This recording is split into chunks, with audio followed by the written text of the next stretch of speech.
तो नमस्कार बच्चों, कैसे हैं आप लोग। उम्मीद करते हैं कि काफी शानदार होंगे और घर पर बेहतर तरीके से पढ़ाई कर रहे होंगे। आज मैं 2-3 क्वेश्चन लेकर के आया हूं जो काफी शानदार है और परसेंटेज का क्वेश्चन है। और यह क्लास 7th के विद्यार्थियों का क्वेश्चन है। जो आज विद्यार्थी लोग बोल रहे थे सर 2-3 क्वेश्चन है जिसमें डाउट है, तो उसी डाउट को लेकर के मैं आ गया हूं आप लोग का डाउट क्लियर करने के लिए। तो मैं आप लोग को यही कहूंगा कि इस क्वेश्चन को बेहतर तरीके से समझिए, क्योंकि यदि आप इस क्वेश्चन को नहीं समझेंगे, यदि इस क्वेश्चन को रट लेंगे तो इस क्वेश्चन को तो बना लेंगे, लेकिन इसी आधार पर और जब क्वेश्चन आपके समक्ष आएगा तो उस समय शायद आप थरथरा कर बैठ जाएंगे, आपका दिमाग काम नहीं कर पाएगा, आपका हाथ पैर काम नहीं कर पाएगा। समझ आया कि नहीं आया?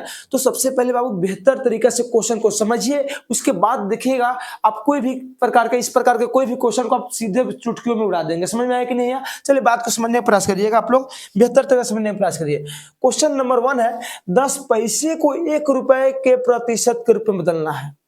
10 पैसा जो है भाई 1 रुपए का आखिर कितना परसेंट है वही निकलना है। बात को समझिए, इसके बाद में पढ़िएगा नहीं। क्वेश्चन क्या कर रहा है, 10 पैसे को 1 रुपए के प्रतिशत के रूप में बदलना है। यदि कुछ इस क्वेश्चन को आप इस तरह भी बोल सकते हैं कि 10 पैसा 1 रुपए का कितना प्रतिशत है, चाहे 1 रुपए का कितना प्रतिशत 10 पैसा होगा। बात समझ में आया कि नहीं आया?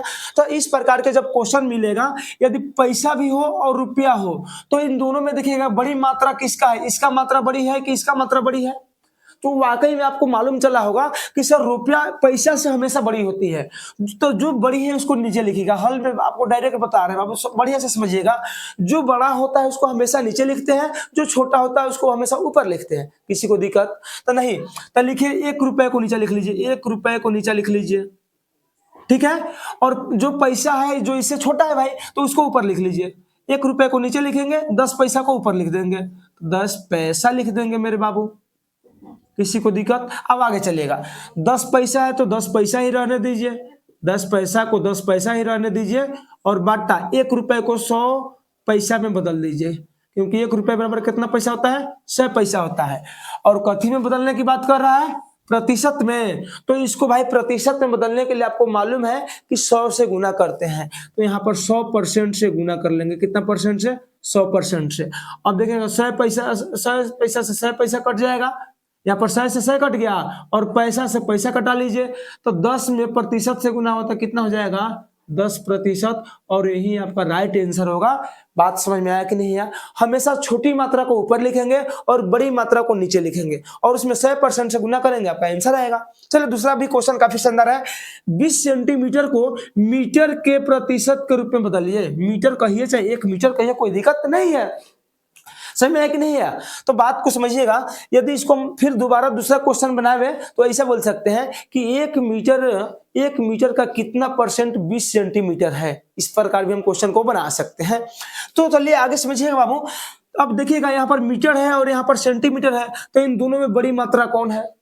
कौन बड़ी मात्रा है? तो मीटर है, तो मीटर को हमेशा नीचा लिखिएगा, मीटर को हमेशा नीचा। तो कितना मीटर के बाद चल रहा है बाबू? तो 1 मीटर के बाद चल रहा है, तो 1 मीटर नीचा लिख दीजिए, 1 मीटर नीचा। ऊपर कितना? ऊपर लिखेंगे छोटी मात्रा, तो 20 cm छोटी मात्रा। किसी को दिक्कत? क्योंकि आपको मालूम है बाबू 1 मीटर बराबर 100 सेंटीमीटर होता है, तो इसके अपेक्षा ही बड़ी है ना भाई, बड़ी है कि नहीं है? तो उसके बाद में हम लोग लिखेंगे 20 cm को 20 cm ही रहने देंगे, और 1 मीटर जो इसको सेंटीमीटर में बदल, दोनों का मात्रक समान होना चाहिए, तो 100 cm कर लेंगे, ठीक है। और उसके बाद समझिएगा बाबू 1 मीटर को प्रतिशत के रूप में मतलब परसेंट के रूप में बदलना था, गुना कर लीजिए 100%। अब देखिएगा 100 से 100 कटा और सीएम से सीएम कटा, 20 में प्रतिशत से गुना होगा, मतलब 1% से गुना होगा, तो कितना हो जाएगा? 20 एकम 20%। और यही आपका राइट आंसर हो जाएगा। बोलिए बात समझ में आया कि नहीं आया? आ गया? आगे चले 3 नंबर क्वेश्चन। 250 ग्राम को केजी के प्रतिशत के रूप में लिखे। केजी कहिए चाहे 1 केजी कहिए भाई, कोई दिक्कत नहीं है। इसका दूसरा क्वेश्चन कैसे तैयार करेंगे? तो लिखेंगे 1 किलोग्राम का कितना परसेंट 250 ग्राम होगा। बात समझ में आया कि नहीं है? तो सबसे पहले लिखिएगा इन दोनों में भाई, आप बताइए इन दोनों में बड़ी मात्रा कौन है? तो हमेशा केजी बड़ी मात्रा है और जो ग्राम है छोटी मात्रा है, तो जो बड़ी मात्रा है उसको हमेशा नीचे लिखिए। तो 1 केजी लिख दीजिए, यहाँ पर क्या लिखिए? 1 केजी, ठीक है। और ऊपर कितना है? तो 250 ग्राम बराबर। अब इन दोनों का मात्रा समान करिए। पहले ऊपर है 250 ग्राम और नीचे कितना है? 1 केजी। 1 केजी के बराबर हो जाएगा 1000 ग्राम। 1000 ग्राम, दोनों मात्रा समान हुआ और बदलना कथी में है, प्रतिशत में, तो गुना 100% कर लीजिए, गुना 100%। ग्राम से देखिएगा, पहले ग्राम से ग्राम कटा देते हैं, उस पर का जीरो है दुगो, तो दुगो यहां से कट गया, ठीक है, बराबर लिखिए, यहाँ हो जाएगा 250 और बटा कितना 10, यहाँ पर प्रतिशत है तो यहाँ पर प्रतिशत अभी लिख लीजिए। अब एक जीरो से जीरो कट गया तो कितना बचा 25, तो यही हो जाएगा बाबू आपका राइट आंसर 25%। बोलिए समझ में आया कि नहीं आया? यदि समझ में आ गया तो मैं कुछ नहीं कहूंगा, आप इसका विचार करें, स्वयं करेंगे, ठीक है।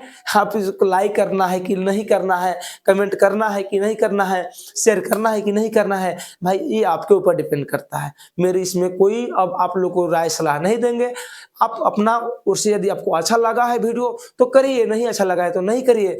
तब तक के लिए जय हिंद, जय भारत।